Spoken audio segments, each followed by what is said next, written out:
Statement of fact number 18. The patients were primarily seen on a day-by-day basis by Dr. Buttar's nurse practitioner, Jane Garcia.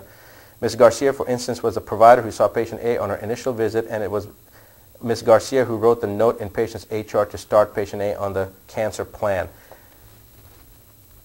I have only so many hours in a day. I only sleep 2 to 4 hours every night, and those of you that know me know that to be true, and that's been my schedule for years and years.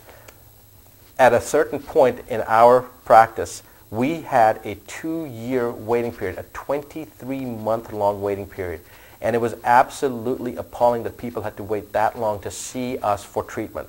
And so I had to make a decision. I couldn't see everybody. I brought in my nurse practitioner who applied, and I chose her over 17 other doctors that applied for the position, because I found her to be more anal retentive and more adamant about making sure that all the I's were dotted and T's were crossed. And she came on board to help me. Every single chart in my office is reviewed by myself and Jane on a weekly basis. If we have a patient that was seen that month, that particular week, we see that chart that goes across my desk and we discuss it. And it may only take me 10 or 15 seconds to review the chart and make sure everything was done right, but that doesn't mean that I have an hour to spend with the patient. So Jane has been seeing many of the patients that I did not feel needed my intervention.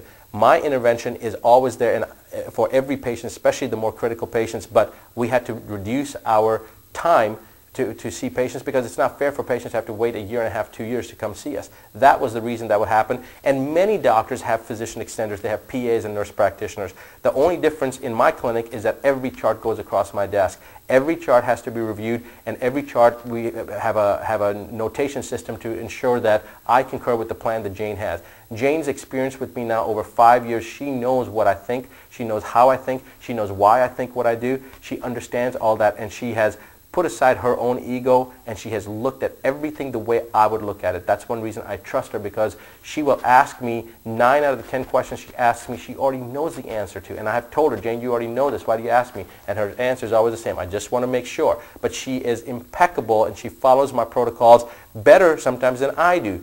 So my whole point is that if somebody else is seeing a patient, they are, 1, licensed to see the patient, and 2, they have been seeing, the patient is being seen underneath still my authority and my oversight, and that is done on a regular basis. Once a month, all charts are reviewed of the patients that were seen that particular month, and we try to do that on a weekly basis.